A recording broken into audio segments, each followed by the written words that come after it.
Revenir sur l'attentat de Nice, Georges Brenier, merci de nous avoir rejoints. Bonjour. On vient de l'apprendre. Une femme et ses 3 filles ont été attaquées à l'arme blanche ce matin par un homme. Cela s'est passé dans les Hautes-Alpes, dans un village vacances VVF, à Gardes-Colombes. Elles sont grièvement blessées. Elles ont été transférées en hélicoptère à l'hôpital de Gap.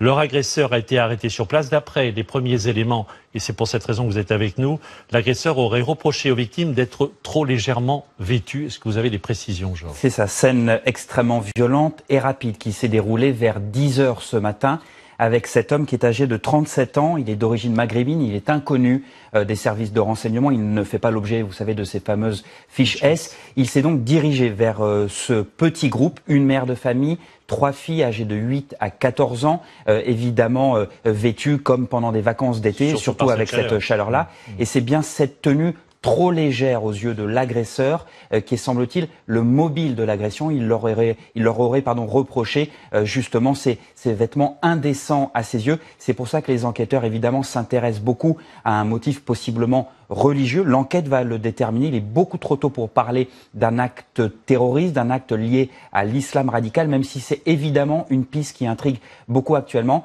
Cet homme a ensuite tenté de prendre la fuite en voiture. Il a été interpellé quelques minutes plus tard par les gendarmes. Il est donc en garde à vue pour 48 heures. Vous le disiez, le bilan est très lourd puisque cette fillette de 8 ans a son pronostic vital engagé. Son état de santé est jugé actuellement très inquiétant par les médecins. La mère et son autre fille de 14 ans ont par ailleurs été grièvement blessées, toujours à l'arme blanche, transportées par hélicoptère à l'hôpital de Gap actuellement. L'état de santé de la dernière fillette, lui, n'est pour le moment pas jugé inquiétant. Merci pour